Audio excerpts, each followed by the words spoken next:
This is a Pucknology After Dark conversation with the great Sharks radio play-by-play announcer Dan Rusanowsky. Thank you for doing this on a quick, short notice. Really appreciate it. Well, how about this, Eric? We're outside SAP Center. It's June the 6th, and there's all these hockey fans around. There's a game going on. It's the Stanley Cup Final. Where else would we want to be? Exactly. In teal-clad, in Teal Town, it's nothing to it. We'll get right to it. Game 3. Home team looked excellent. Great goal, great atmosphere. What did you think of the first ever home game in the Stanley Cup Final for our San Jose Sharks? Well, the fans were Stanley Cup champions, I'll tell you that, because they really gave the Sharks an extra boost when they really needed it. And I know there were some tough times when Pittsburgh had the edge, when they had the lead after 2. It got a little quieter in the building, but the part that impressed me the most was the fans were all in their seats for warm-ups. And that you don't see that all that often.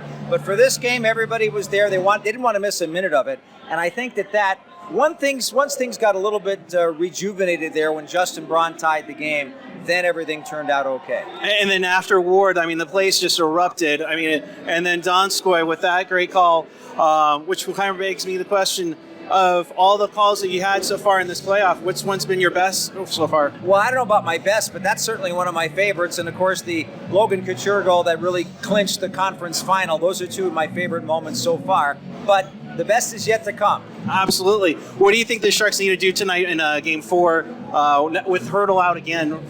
No Hurdle. That's tough. But they missed Couture for 30 games this season, so they've put it. They've kind of gotten used to it now. Yeah, they've been able to handle that. He's a missed factor, though, because he's got that size and strength. But they'll deal with it. Melker Karlsson can go back, or maybe Logan up on the wing as they did in the third period. I think that what they need to focus on tonight is the breakout, being cleaner out of their own zone. But the other thing is, Brent Burns getting shots through if he can. If he does that, it's going to cause more chaos. But give Pittsburgh credit. They've done a good job of stopping them. Yeah, 13 block shots. It's been crazy. And speaking of block shots, Martin Jones has been spectacular, not just in the playoffs, but this series specifically. He's been great in the backbone of this team. He keeps getting better and better, and he does it so quietly, so behind the scenes. Then he'll make a big save. He'll make a tough save look easy.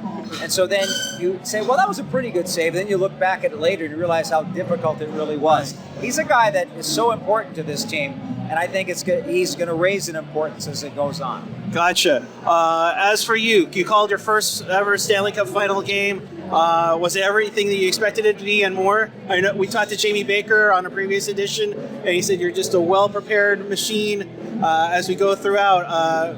Tell us about your experience yourself. Well, it is a bit of a whirlwind because there's a lot more going on around the game, so my preparation time has been changed around a little bit. But I have to say this is a dream of a lifetime. To be able to call the play-by-play in the NHL is a privilege. And then it's an extra privilege and a real thrill to be able to do it at this level on this day in June with all of these Sharks fans who have waited so long for the opportunity to see this. I'm a huge part of that too. That feels so big for me. So it's very special that I can share it with everybody. I appreciate everything. Dan Rusanowsky, good talking to you, a longtime friend.